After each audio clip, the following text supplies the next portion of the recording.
সকলে বলে আল্লাহুম্মা বারিক লানা ফি যদি রজব এবং শাবানে এই দোয়াটা বেশি বেশি পাঠ করে, এই দোয়ার বরকতে আল্লাহ সুবহানাহু ওয়া তাআলা তার হায়াত রমজান পর্যন্ত বৃদ্ধি করে দিবেন। অত্যন্ত গুরুত্বপূর্ণ এবং ফজিলতের মাস। নবী সাল্লাল্লাহু আলাইহি ওয়াসাল্লাম বলেছেন যে রজব হলো ফসল ফলানোর অগ্নিকুণ্ড।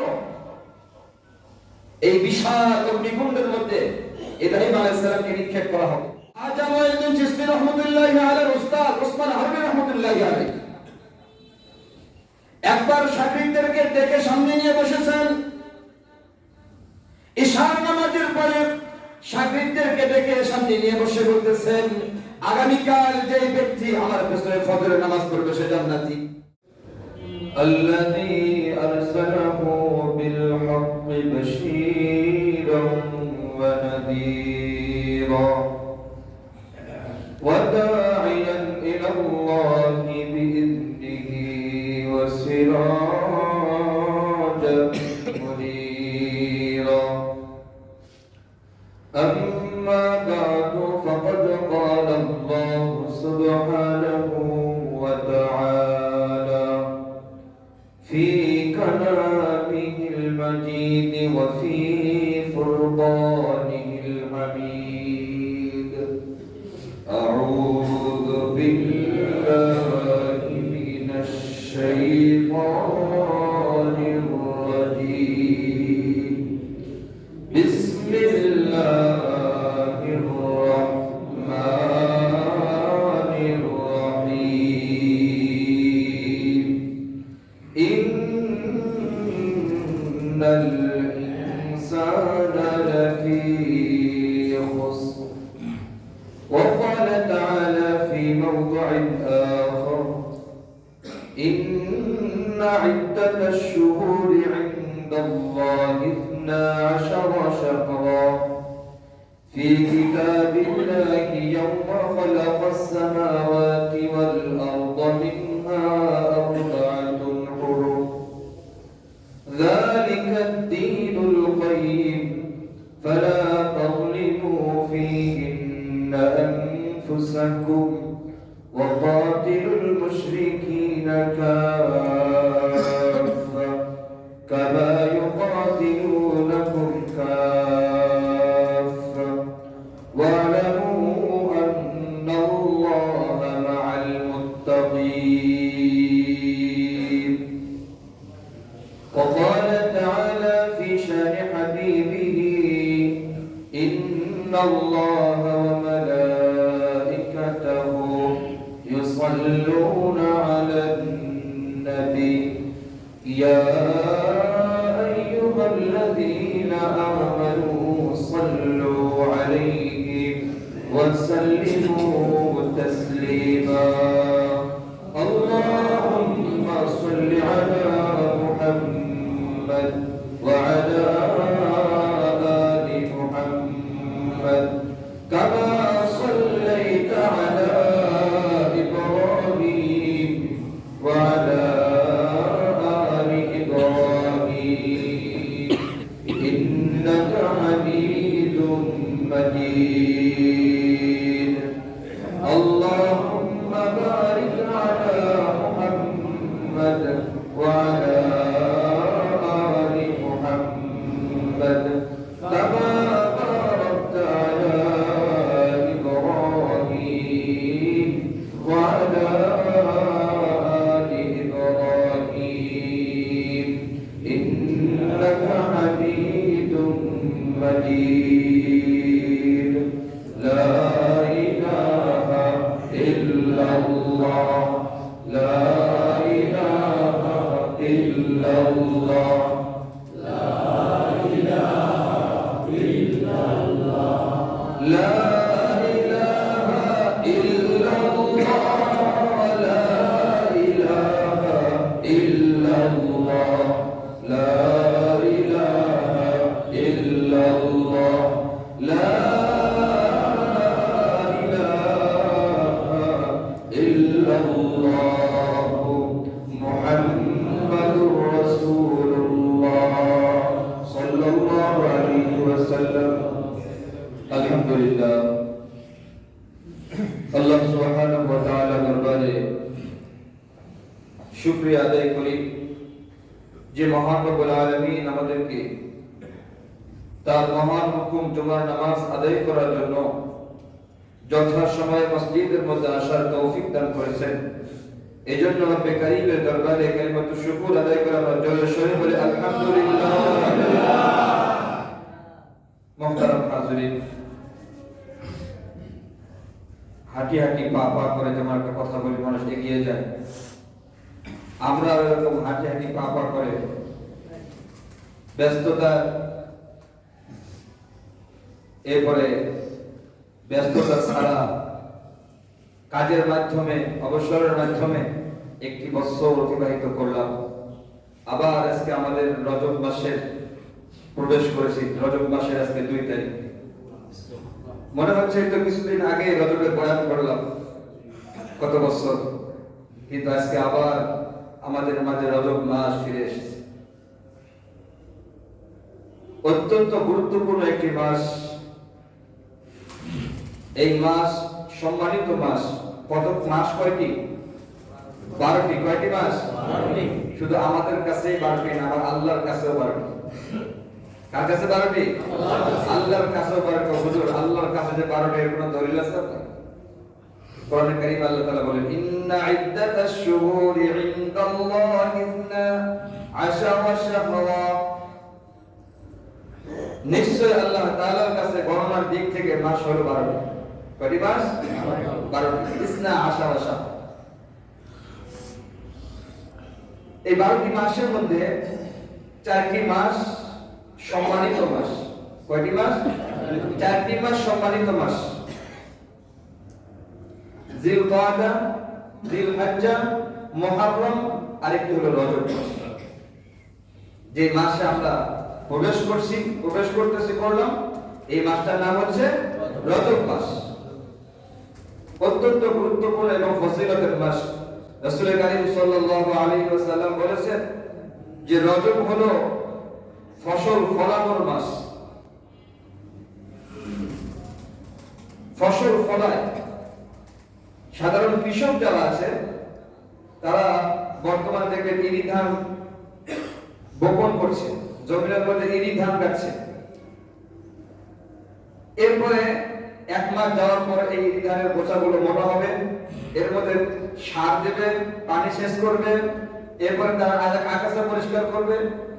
তারপরের মাসে 3য় মাসে গিয়ে সেই ইরি ধান কেটে বাড়িতে নিয়ে আসবে আর গোলা ভরবে। আল্লাহ রাসূল বলেন, আল্লাহ রাসূল সাল্লাল্লাহু আলাইহি ওয়াসাল্লাম ইরশাদ করেন যে রজব মাস হচ্ছে ফসল ফলানোর মাস। শাবান মাস আসবে, তো শাবান মাসে ফসলের মধ্যে পানি সেচ করা, সার দেওয়া, পরিষ্কার করা, আগাছা পরিষ্কার করার মাস।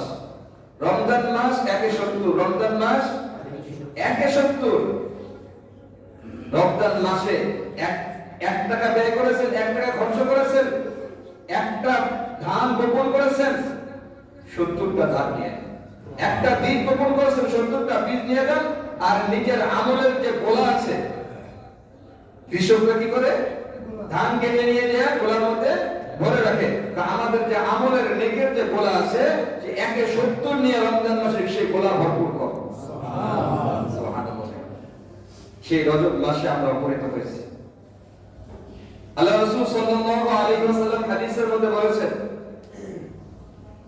قال رسول الله صلى الله عليه وسلم إذا دخل رجب قال اللهم بارك لنا في رجب وشعبان وبلغنا رمضان. সকলে বলে আল্লাহুম্মা বারিক লানা في رجب وشعبان وبلغنا رمضان. রাসূল কারীম সাল্লাল্লাহু আলাইহি ওয়াসাল্লাম রজব মাস যখন প্রবেশ করত, রজবে এবং শাবানে এই দোয়াটা তিনি বেশি বেশি করতেন। এই দোয়ার মধ্যে কি চাওয়া হয়েছে? এই দোয়ার মধ্যে চাওয়া হয়েছে, আয় আল্লাহ, তুমি রজব এবং শাবানে আমাকে বরকত দান করো। রজব এবং শাবানে বরকত দান করো এবং রমজান পর্যন্ত পৌঁছার তৌফিক দান করো। রমজান পর্যন্ত তুমি আমাকে পৌঁছে দাও। ওয়াবাল্লিগনা রমাদান। মুহাদ্দিসিন ইকরাম লিখেছেন, কোন ব্যক্তি যদি রজব এবং শাবানে এই দোয়াটা বেশি বেশি পাঠ করে, এই দোয়ার বরকতে আল্লাহ সুবহানাহু ওয়া তাআলা তার হায়াত রমজান পর্যন্ত বৃদ্ধি করে দিবেন। সুবহানাল্লাহ। যদি রমজানের আগেও তার হায়াত শেষ হয়ে থাকে, তাহলে এই দোয়ার বরকতে আল্লাহ সুবহানাহু ওয়া তাআলা তাকে রোজা না রাখায়া, মুহাদ্দিসিন ইকরাম বলেন যে তাকে রোজা না রাখায়া তাকে নিয়ে যাবেন। এই কারণে আমরা এই দোয়াটি বেশি বেশি পড়ব। আল্লাহুম্মা বারিক লানা ফি রজব ওয়া শাবান ওয়া বাল্লিগনা রমাদান। ইবাদতের মাস, আল্লাহ সুবহানাহু ওয়া তাআলা রজব মাসে আমাদেরকে বেশি বেশি করে ইবাদত করার, বندگی করার তৌফিক দান করুন। সকলে বলি আমিন। মুহতারাম হাজিরিন, সূরাতুল আসরের দ্বিতীয় আয়াতের তাফসীর চলছিল। আল্লাহ তাআলা বলেন, ইন্নাল ইনসানা লাফি খুসর। দুনিয়ার সমস্ত মানুষগুলো কিসের মধ্যে আছে? ক্ষতির মধ্যে আছে। দুনিয়ার সমস্ত মানুষগুলো ক্ষতির মধ্যে আছে। ক্ষতি থেকে তো বাঁচতে হবে, কে বলে বাঁচতে হবে না? ক্ষতির মধ্যে তো থাকা যাবে না। কোন বিবেকবান চালাক মানুষ তো ক্ষতির মধ্যে থাকতে পারে না। ক্ষতির মধ্যে যেন থাকতে না হয়, আমরা যেন ক্ষতির মধ্যে না পড়ে যাই, এই কারণে রব্বুল আলামিন ঘোষণা দিয়ে দিলেন, যার মধ্যে 4টি গুণ থাকবে, যাদের মধ্যে 4টি গুণ থাকবে তারা ক্ষতির মধ্যে থাকবে না। কি সেই 4টি গুণ? 1 নম্বর গুণ হলো ইল্লাল্লাযীনা আমানু, যারা ঈমান আনবে। সকলে বলে আলহামদুলিল্লাহ। আলহামদুলিল্লাহ। কি বলেন, আমরা ঈমানদার না? ঈমান এবং দৌলত আল্লাহ তাআলা আমাদেরকে দান করেছেন, আমরা ঈমানদার।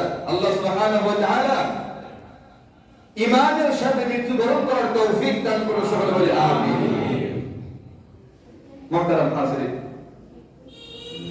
তো সকলেই ক্ষতির মধ্যে আছে। আল্লাহ তাআলা এই ক্ষতি থেকে আমাদেরকে বাঁচা, উত্তোলন হওয়ার তৌফিক দান করুন। সকলে বলে আমিন। তো বলতেছিলাম, 1 নাম্বার যে জিনিসটা, যে গুণটা, যে সিফতটা ক্ষতি থেকে বাঁচার জন্য থাকতে হবে, সেই গুণটার নাম ঈমান। আল্লাহ তাআলা কোরআন শরীফের মধ্যে মুমিনদেরকে উদ্দেশ্য করে জায়গায় জায়গায় অনেক নির্দেশনা, দিক নির্দেশনা দিয়েছেন।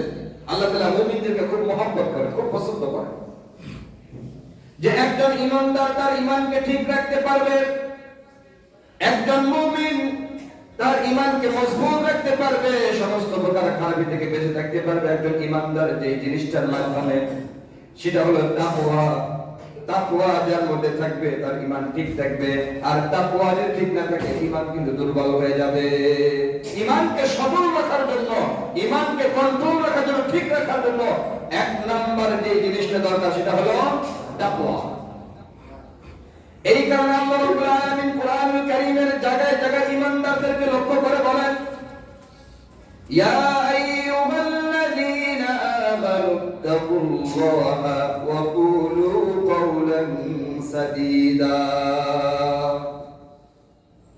ইয়া আইয়ুহাল্লাযীনা আমানু, ও ঈমানওয়ালে, আর ঈমানওয়ালে, হে ঈমানদাররা, ইত্তাকুল্লাহ, আল্লাহকে ভয় করো, তাকওয়া অর্জন করো। وقولوا قولا سديدا, ন্যায় ইনসাফের কথা বলো, বেইনসাফি কথা বলো। কুলু কওলান সাদীদা, ন্যায় পরায়ণতার কথা বলো, ন্যায় ইনসাফের কথা বলো, বেইনসাফির কথা বলিও না। আল্লাহ বলেছেন, ইয়া আইয়ুহাল্লাযীনা আমানু তাকুল্লাহ ওয়াল তানজুর নাফসুম মা কদ্দামাত লিগাদিন ওয়াত্তাকুল্লাহ ইন্নাল্লাহা খাবীরুম বিমা তা'মালুন। একই আয়াতের মধ্যে দুইবার আল্লাহ তাআলা নির্দেশ দিচ্ছেন, ইয়া আইয়ুহাল্লাযীনা আমানু তাকুল্লাহ, ওয়া ঈমানদাররা, ইত্তাকুল্লাহ, আল্লাহকে ভয় করো, ওয়াল তানজুর নাফসুম মা কদ্দামাত লিগাদ, আগামীর জন্য কি সঞ্চয় করছো, আগামীর জন্য কি প্রেরণ করছো, ভবিষ্যতের জন্য তুমি কি প্রেরণ করতেছো। এই জিন্দেগি তোমাদের শেষ জিন্দেগি নয়। কি বলেন, এটা কি আমাদের শেষ জিন্দেগি? হ্যাঁ, এটা তো আমাদের শেষ জিন্দেগি নয়। শেষ জিন্দেগির জন্য কি পাঠাইবা, ওয়াল তানজুর, গবেষণা করো, চিন্তা করো, নজর দাও, দৃষ্টি দাও যে ভবিষ্যতের জন্য তুমি কি অর্জন করছো। তোমার তো এই জীবনে শেষ নয়, এই জীবনের পরে আরেকটা জীবন আমাদের আছে। যাদের বিশ্বাস আছে এই জীবনের পর আরেকটা জীবন আছে তারা ইমানদার, আর যাদের বিশ্বাস নাই, যারা মনে করে এটাই শেষ জীবন, এটাই শেষ, তারা বেঈমান, তাদের ঈমান নাই। কারণ ঈমান তো বলা হয় আমানতু বিল্লাহি ওয়া মালাইকাতিহি ওয়া কুতুবিহি ওয়া রুসুলিহি ওয়াল ইয়াউমিল আখির। আল্লাহর প্রতি ঈমান আনা, ফেরেশতাদের প্রতি ঈমান আনা, তার রাসূলের প্রতি ঈমান আনা, তার কিতাবসমূহের প্রতি ঈমান আনা এবং পরকালের জিন্দেগির প্রতি ঈমান আনা। সুতরাং আমাদের বিশ্বাস আছে এই জিন্দেগি শেষ জিন্দেগি নয়, এই জিন্দেগির পরে আরেকটা জিন্দেগি শুরু হবে, পরকালীন জিন্দেগি। ঠিক কি না? পরকালীন জিন্দেগি আরেকটা আমাদের শুরু হবে। তো আল্লাহ তাআলা বলেন তানজু, লক্ষ্য করো, চিন্তা করো, গবেষণা করো, খেয়াল করো, মা কদ্দামাত লিগাদ, আগামীর জন্য তুমি কি প্রেরণ করবা, আগামীর জন্য কি অসঞ্চয় করছো, কি প্রেরণ করবা, একটু চিন্তা করে দেখো। ওয়াত্তাকুল্লাহ, একই আয়াতের মধ্যে আল্লাহ তাআলা আবার বলে ইত্তাকুল্লাহ, আল্লাহকে ভয় করো। আল্লাহ ইয়া আইয়ুহাল্লাযীনা আমানু ইত্তাকুল্লাহ, আরেক আয়াতের মধ্যে বলেন আল্লাহ তাআলা বলেন ইয়া আইয়ুহাল্লাযীনা আমানু ইত্তাকুল্লাহ, হে ঈমানদার আল্লাহকে ভয় করো, হাক্কা তুকাতিহি, যেমন তাকে ভয় করা দরকার, আল্লাহকে যেমন ভয় করা দরকার তেমন ভয় করো। কেমন ভয় করা দরকার? আমরা তো পুলিশকেও ভয় করি, র্যাবকেও ভয় করি, সেনাবাহিনীকেও ভয় করি, কি বলেন, মানুষকেও ভয় করি। কোন এমন এমন অন্যায় কাজ কিছু আছে, কিছু কিছু এমন অন্যায় কাজ আছে, এমন গুনাহের কাজ আছে যেগুলো লোক সম্মুখে করা যায়, লোক সমাজে করা যায়, এরকম অনেক গুনাহ আছে না, করা যায়। এই গুনাহগুলো করার জন্য আমরা ঘরের মধ্যে প্রবেশ করে ঘরের দরজা জানালা বন্ধ করে দিয়ে তারপর এই গুনাহগুলো অনেকেই করে। আবার কিছু কিছু গুনাহ আছে পুলিশের সামনে করা যাবে না, কিন্তু ধরে নিয়ে যাবে, র্যাবের সামনে করা যাবে না, ক্রস ফায়ার দিয়ে দেবে, সেনাবাহিনীর সামনে করা যাবে না। এই সমস্ত এদেরকে আমরা ভয় করে এই কাজগুলো করার ক্ষেত্রে আমার আল্লাহ রাব্বুল আলামিন বলেন হাক্কা তুকাতিহি, ইত্তাকুল্লাহ হাক্কা তুকাতিহি, আল্লাহকে ভয় করো যেমন তাকে ভয় করা দরকার। যে কাজগুলো তুমি পুলিশকে ভয় করো, করো না, পুলিশের পক্ষ থেকে বাধা, সরকারিভাবে বাধা আছে, এই কারণে করো না, পুলিশ দেখবে, সেনাবাহিনী দেখবে, র্যাব বাহিনী দেখবে, এই কারণে এদের সামনে করো না। কিন্তু আমার আল্লাহ যেই কাজগুলো করতে নিষেধ করেছেন, আমার আল্লাহর সংবিধানের মধ্যে যেই কাজগুলো নিষিদ্ধ, সেই কাজগুলো করার জন্য যদি আমরা প্রস্তুত হয়ে যাই, এই কাজ থেকে বিরত রাখতে পারে একমাত্র কি? তাকওয়া, ইত্তাকুল্লাহ, আল্লাহর ভয়। কারণ দুনিয়ার কেউ দেখবে না হয়তো যদি আমি মদ খাই, যদি আমি সুদ খাই, যদি আমি ঘুষ খাই, হয়তো কেউ জানবে না, কিন্তু একজন জানেন, তিনি কে? আল্লাহ। এই কারণে রব্বুল আলামিন বলেন হাক্কা তুকাতিহি, যেমন তাকে ভয় করা দরকার তেমনটি ভয় করো। ওয়ালা তামুতুন্না ইল্লা ওয়া আনতুম মুসলিমুন, মুসলমান না হয়ে মৃত্যুবরণ করো না। কি না হয়ে? মুসলমান। ইমানদাররা কি মুসলমান না? হ্যাঁ, কি বলেন, ইমানদাররা মুসলমান না? তো আল্লাহ তাআলা ইমানদারদেরকে ডাইকা বলেন মুসলমান না হয়ে মৃত্যুবরণ করো না। তাহলে বুঝা যায় ঈমান আর মুসলমানিত্ব এক জিনিস নয়। ঈমান একটা বিষয়, অন্তরে বিশ্বাস করলাম, ঈমান অর্থ হলো বিশ্বাস, ইয়াকিন করা। আমি আল্লাহকে বিশ্বাস করলাম, আল্লাহর রাসূলে বিশ্বাস করলাম, আল্লাহর কিতাবে বিশ্বাস করলাম, আল্লাহর ফেরেশতায় বিশ্বাস করলাম, পরকালে বিশ্বাস করলাম, ভাগ্যে নসিবে বিশ্বাস করলাম, আমার ঈমান আছে। কিন্তু আল্লাহর কিতাবে বিশ্বাস করার পর, আল্লাহর কিতাব অনুযায়ী আমল করা, রাসূলকে বিশ্বাস করার পর, রাসূলকে মডেল বানিয়ে, আদর্শ বানিয়ে, চরিত্র বানিয়ে আমাদের আদর্শ সমাজের জন্য, আদর্শ জীবনের জন্য, আদর্শ চরিত্রের জন্য রাসূলকে মডেল বানাতে হবে। এই মডেল বানিয়ে চলার নাম হলো মুসলমানিত্ব। বিশ্বাস, এটা ঈমান। আর আল্লাহ তাআলাকে বিশ্বাস করার পর তার বিধানকে মান্য করা, তার বিধানের কাছে নিজেকে ন্যস্ত করা, গর্দান নিহাতান, আল ইসলাম গর্দান নিহাতান, ইসলাম বলা হয় যে নিজেকে ন্যস্ত করে দেওয়া, আত্মসমর্পণ করে দেওয়া, এর নাম মুসলমানিত্ব। আল্লাহর বিধানের সামনে নিজেকে আত্মসমর্পণ করে দেব, আমি মুসলমান। যেগুলোর মধ্যে পেরেছি এগুলো তো মুসলমান, আর যেগুলো বিধানের ক্ষেত্রে নিজেকে ন্যস্ত করতে পারি নাই, সেগুলোতে এখনো পূর্ণাঙ্গ মুসলমান হতে পারি না। এই কারণে আল্লাহ রাব্বুল আলামিন বলেন ইত্তাকুল্লাহ হাক্কা তুকাতিহি, আল্লাহকে ভয় করো যেমন তাকে ভয় করা দরকার। ওয়ালা তামুতুন্না ইল্লা ওয়া আনতুম মুসলিমুন, মুসলমান না হয়ে মৃত্যুবরণ করো না, মুসলমান না হয়ে মৃত্যুবরণ করো। আল্লাহ সুবহানাহু ওয়া তাআলা আমাদের প্রত্যেককে খাঁটি মুসলিম খাঁটি মুসলমান হওয়ার তৌফিক দান করুন, সবাই বলে আমিন। আমিন। মুহতারাম হাজিরিন, বলতেছিলাম যে আল্লাহকে ভয় করার জন্য কুরআনুল কারীমের বিভিন্ন জায়গায় আল্লাহ সুবহানাহু ওয়া তাআলা ভয়ের কথা বলেছেন। কেন আল্লাহ তাআলাকে ভয় করতে হবে, কেন বেশি বেশি ভয় করতে হবে?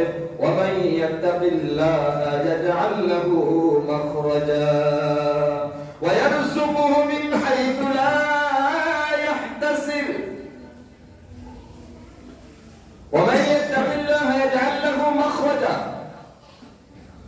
যারা আল্লাহকে ভয় করবে, যারা আল্লাহ তাআলাকে ভয় করে চলবে, তাদের রিজিকের আল্লাহ তাআলা এমন ব্যবস্থা করে দেবে, ওয়ায়ারযুকুহু মিন হাইসু লা ইয়াহতাসিব, এমন এমন জায়গা থেকে তাদের রিজিকের ব্যবস্থা হয়ে যাবে, তারা কল্পনাও করতে পারবে না।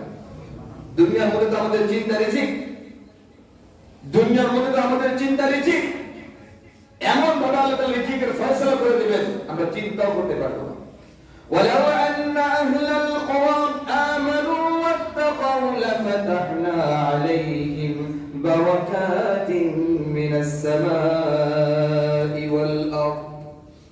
আল্লাহ রাব্বুল আলামিন বলেন, যদি কোন সম্প্রদায়, যদি কোন গোষ্ঠী, যদি কোন মহল্লার লোক, যদি কোন সমাজের লোক, ওয়ালাউ আন্না আহলাল কুরআন আমানু ওয়াত্তাকাউ, ঈমান আনে এবং তাকওয়া অর্জন করে, তাকওয়া অবলম্বন করে, লাফাতাহনা আলাইহিম বারাকাতিন মিনাস সামাই ওয়াল আরদ, আল্লাহ তাআলা বলেন আসমান জমিনের ধন ভান্ডারের দরজাগুলো আমি আল্লাহ তাআলা খুলে দেব।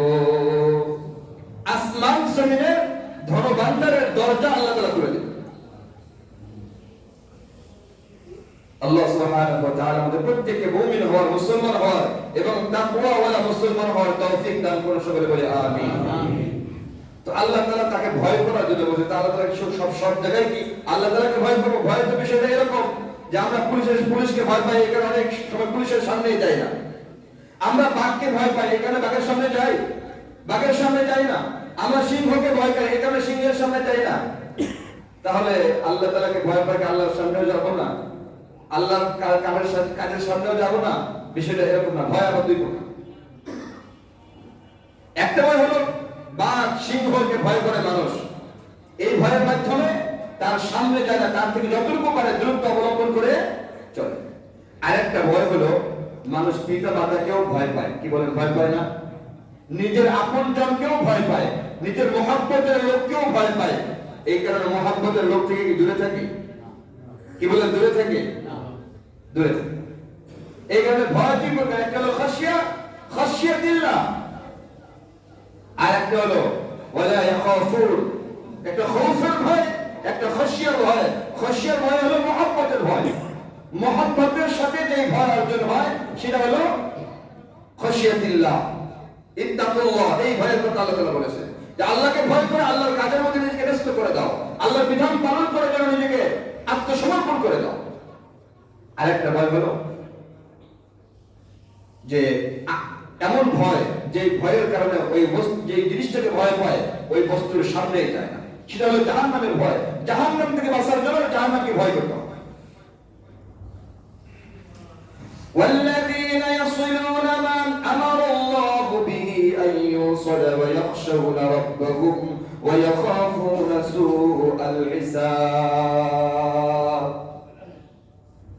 পরকালের মধ্যে যারা কামিয়াবি হবে, পরকালের জিন্দেগির জন্য যারা কামিয়াবি হবে, আল্লাহ রাব্বুল আলামিন বলেন তাদের একটা গুণ, তাদের একটি গুণ হচ্ছে ওয়াল্লাযীনা ইয়াসিলুনা মা আমারা আল্লাহু বিহি আন ইউসালা, তারা যাদের ব্যাপারে আল্লাহ তাআলা বলেছেন সম্পর্ক টিকিয়ে রাখার জন্য, সম্পর্ক ঠিক রাখার জন্য যে বিধান আল্লাহ তাআলা দিয়েছেন তারা সেই সম্পর্ক ঠিক রাখে। ওয়া ইয়াখশাউনা রাব্বাহুম, এবং তারা তাদের রবকে ভয় করেন। ওয়া ইয়াখাফুনা সুআল হিসাব, আল্লাহ তাআলা বলেন শুধু রবকে ভয় করে না, রবের ভয়ের সাথে সাথে পরকালের জিন্দেগীর মধ্যে হিসাব দিতে হবে, ওই খারাপ হিসাবের ভয় করে, খারাপ হিসাবকে তারা ভয় করে, খাফুনা সুআল হিসাব।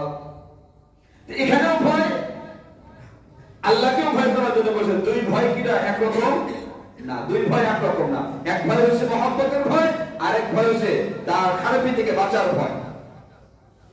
তো আল্লাহকে ভয় করতে হবে, এটা কি মহব্বতের ভয়? কিসের ভয়? মহব্বতের ভয়, মহব্বতের প্রেমের ভয়, ইশকের ভয়। এই ভয়ে মানুষ নিজেকে পরিবর্তন করতে পারে এবং যাকে মহব্বত করে তার আর নৈকট্যতা বেশি অর্জন করতে পারে।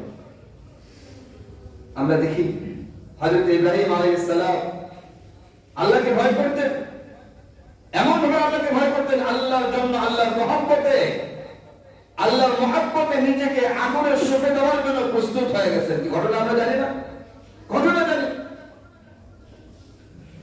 ইব্রাহিম আলাইহিস সালামকে যখন নমরুদ আগুনে নিক্ষেপ করার জন্য অগ্নিকুণ্ড প্রস্তুত করা হলো, বিশাল অগ্নিকুণ্ড, এই বিশাল অগ্নিকুণ্ডের মধ্যে ইব্রাহিম আলাইহিস সালামকে নিক্ষেপ করা হবে। তো এই এমন অগ্নিকুণ্ড প্রজ্বলিত করা হয়েছে, সে আগুনের কাছেও কেউ যেতে পারে। তো ইব্রাহিমকে ফেলাবে কেমনে? আমাদের জাতির পিতা হযরত ইব্রাহিম আলাইহিস সালাম কিভাবে ফেলাবে? পরামর্শ করলো একটা চরকি করা হোক, ওই চরকির মাথার মধ্যে ইব্রাহিমকে বাঁধা হবে, আর চরকির আরেক মাথার মধ্যে কিছু পালোয়ান যুবককে দিয়ে দেব।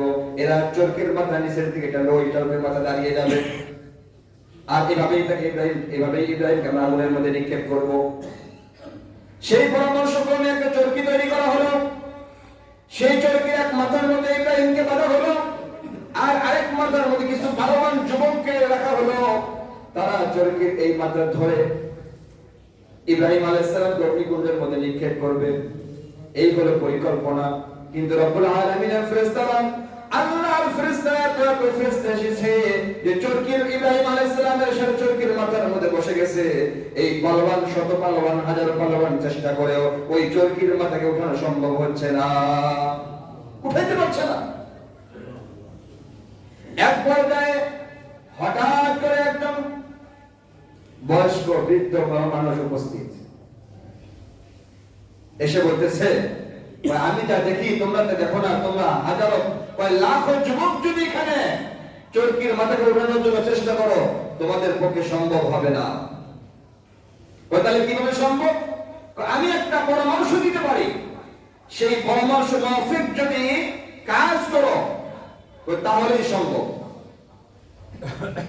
কি কাজ?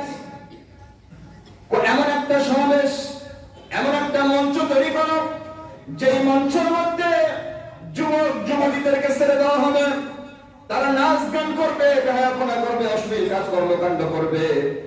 এর মাধ্যমে আল্লাহর ফেরেশতারা লজ্জায় সেখান থেকে চলে যাবে। আর আল্লাহর ফেরেশতারা যখন চলে যাবে, তখন তোমরা ইব্রাহিমকে ফেলাইতে পারবা।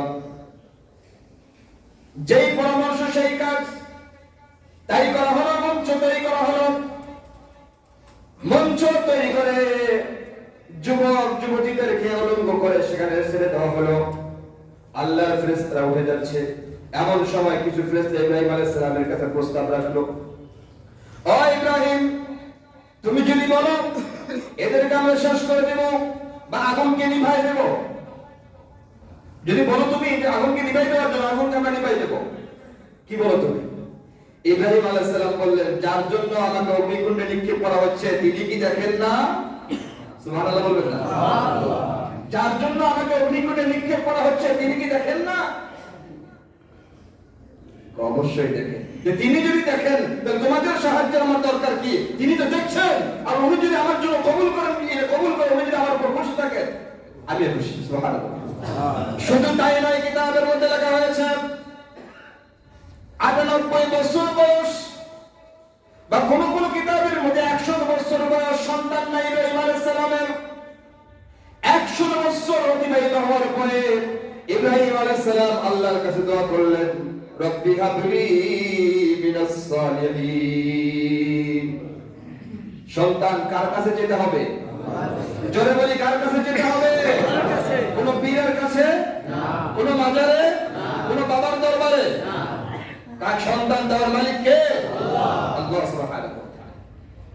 রব্বি হাবলি মিনাস সলিহিন, আয় আল্লাহ আমাকে একটা নেককার সন্তান তুমি দান করো। আল্লাহ রাব্বুল আলামিন ঘোষণা করলেন ফাবাশশারনাহু বিগুলামিন হালিম, আমি তোমাকে একটা ধৈর্যশীল সন্তান দান করব। ধৈর্যশীল সন্তান দান করলেন হযরত ইসমাঈল আলাইহিস সালামকে। কাকে দান করলেন? হযরত ইসমাঈল আলাইহিস সালাম। এই বৃদ্ধ বয়সে একটা ছেলে পেয়ে, আচ্ছা বলেন তো কত খুশি? আল্লাহু আকবার, এত এত খুশি।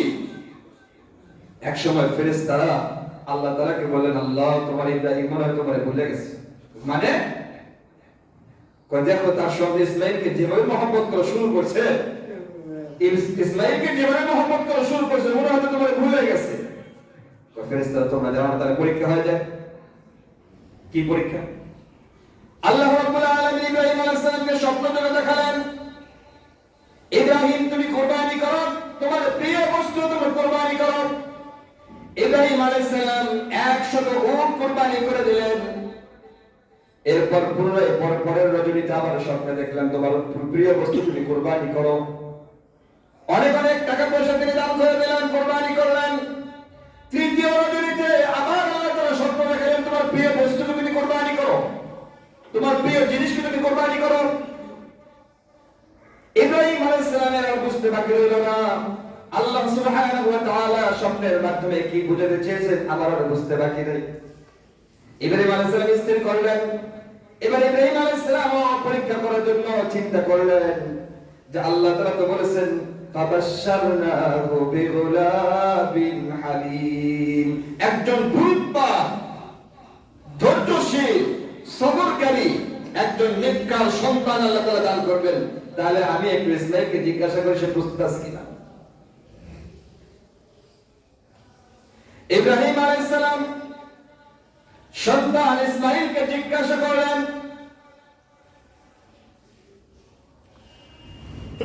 ইব্রাহিম আলাইহিস সালাম সন্তানকে বললেন মাযা তারা, কি তোমার রায়? আমি এমন এমন স্বপ্ন দেখেছি যে তোমাকে আমি কুরবানি করছি, জবাই করছি। فلما بلغ معه السعي قال يا بني إني أرى في المنام أني أذبحك فانظر ماذا ترى, আমি তোমাকে স্বপ্নে কুরবানি করছি, জবাই করছি। মাযা তারা, এ ব্যাপারে তোমার রায় কি?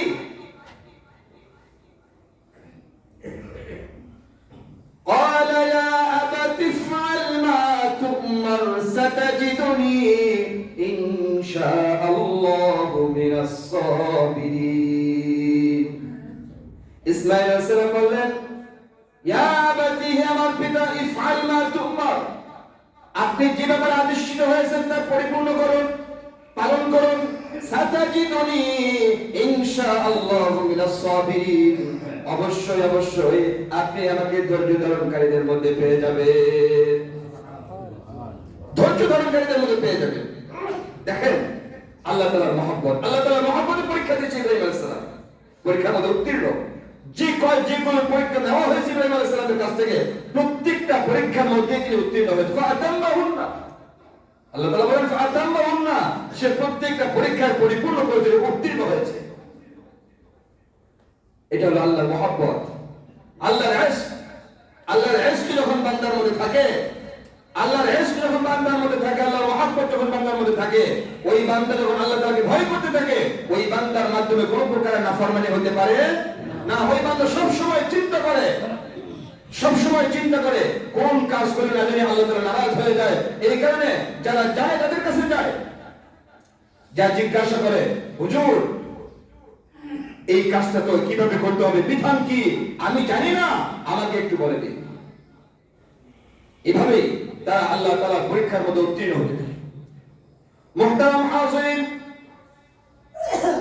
কুরআনুল কারীমের একটি আয়াত কারীমা তেলাওয়াত করেছি, ইন্না ইদ্দাতাশ শুহুরি ইনদাল্লাহি 12 শাহরান ফি কিতাবিল্লাহি ইয়াওমা খালাকাস সামাওয়াতি ওয়াল আরদা মিনহা আরবাতুন হুরুম। বলতেছিলাম আল্লাহ তাআলার কাছে মাস হলো কয়টি? 12টি। কয়টি?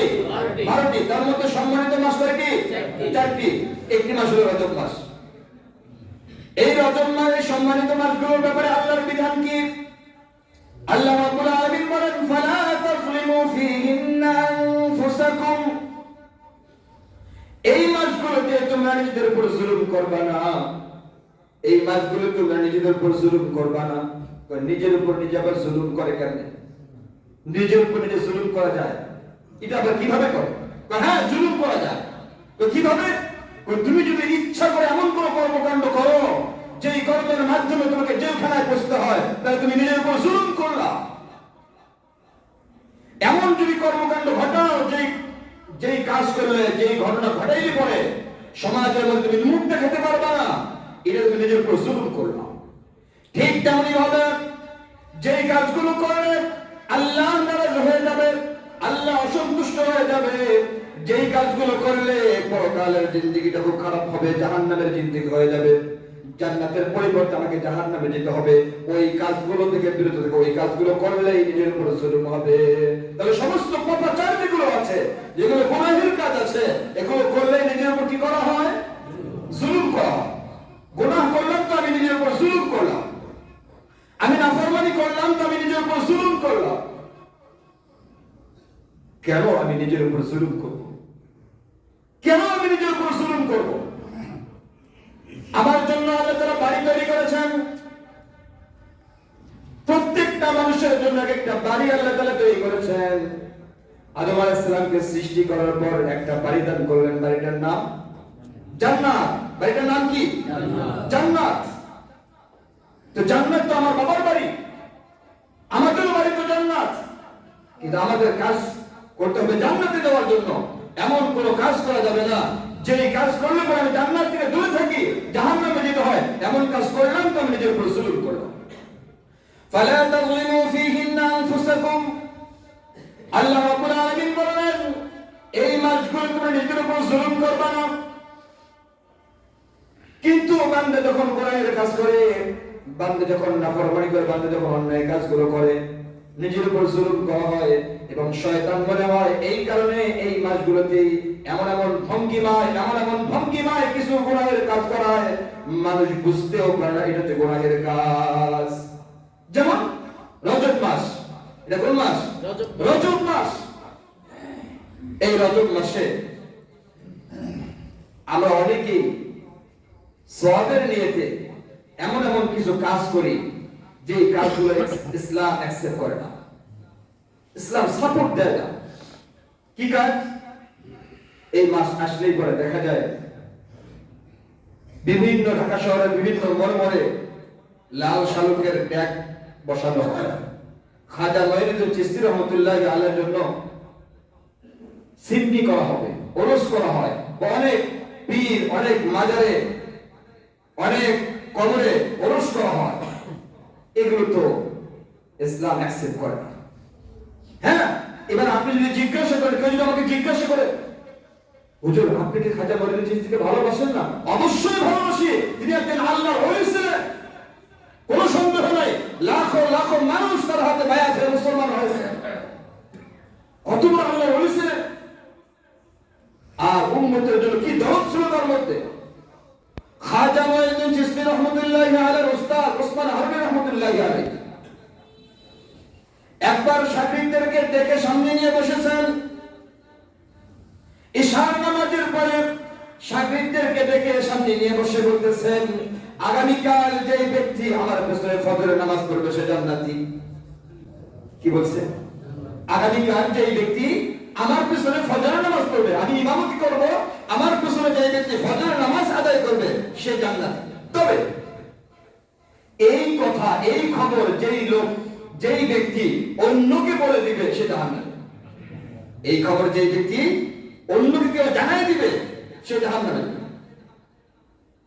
পরের দিন ফজরের নামাজের সময় হুজুর যখন নামাজ পড়ার জন্য সামনে আসছে, আসার পরে দেখে মসজিদ কানায় কানায় ভরপুর, তিন ধরার জায়গা নেই, এত লোক। কাজটা করলো কি? নামাজের পর হযরত ওসমান হারুনি রহমতুল্লাহি রহমাতুল্লাহি আলাইহি সকলকে ডাক দিয়ে বললেন, কি ব্যাপার, এই ঘটনা কে ঘটাইছে? মঈনুদ্দিন রহমাতুল্লাহ, খাজা মঈনুদ্দিন চিশতি রহমাতুল্লাহি আলাইহি দাঁড়ায় গেছে, লাব্বাইক, তুমি কাজ করেছো? হ্যাঁ। তুমি কি আমার সংবাদটা শোনো নাই?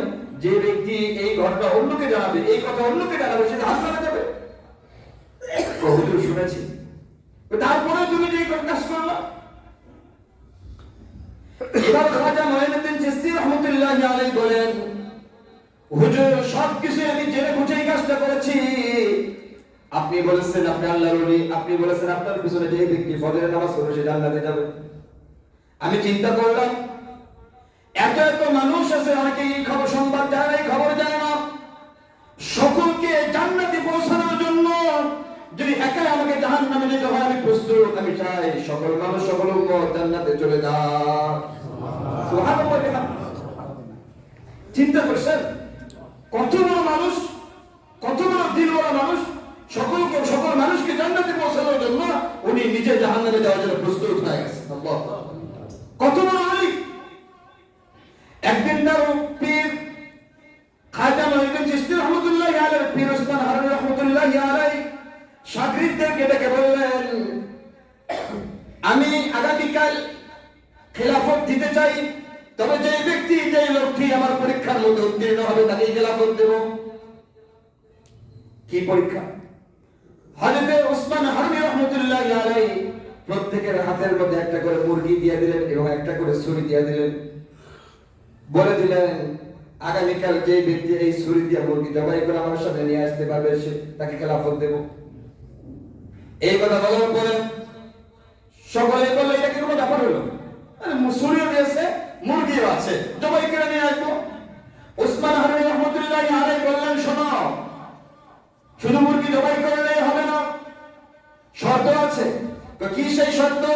বা শর্ত হলো এই মুরগি এমন জায়গায় জবাই করতে হবে কেউ যেন না দেখে, কেউ যেন দেখতে না পারে, এমন জায়গায় মুরগি জবাই করতে হবে। সবাই চিন্তা করলো, ব্যাপার হলো নাকি?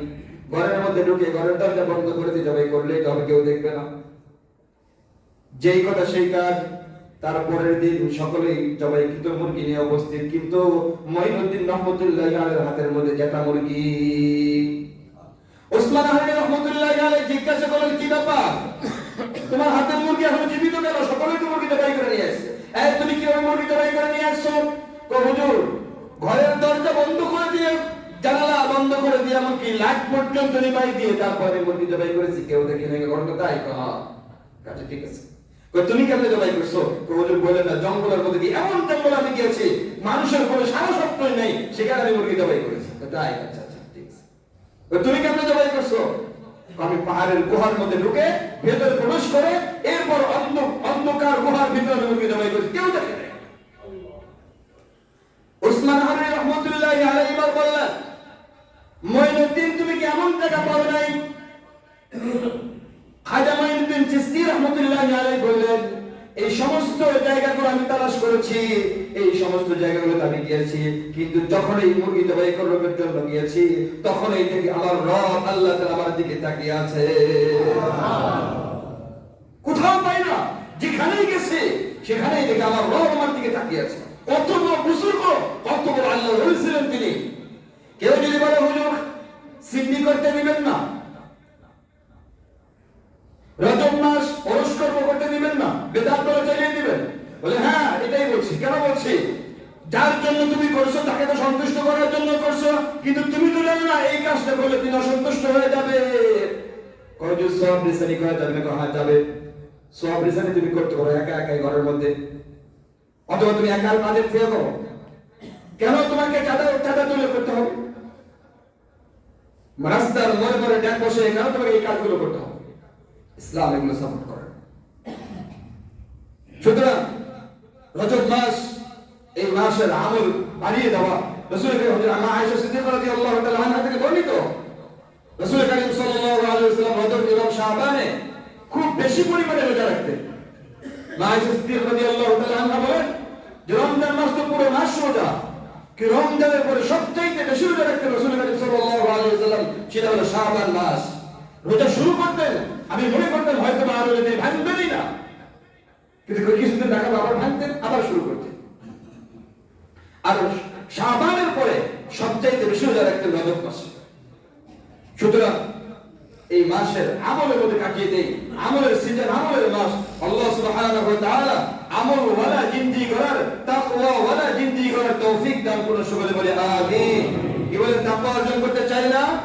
রমজান মাসের আবহাওয়া শুরু হয়ে গেছে, রজব মাস শুরু হয়ে গেছে, তার মানে রমজানের আবহাওয়া মিশে গেছে রজবের সাথে। আল্লাহ সুবহানাহু ওয়া তাআলা এই রজব মাসে সম্মানিত মাস, এই সম্মানিত মাসের সম্মানকে রক্ষা করে চলার তৌফিক দান করুন। সকলে বলে আমিন। ওয়া আখিরু দাওয়ানা আলহামদুলিল্লাহি রাব্বিল আলামিন।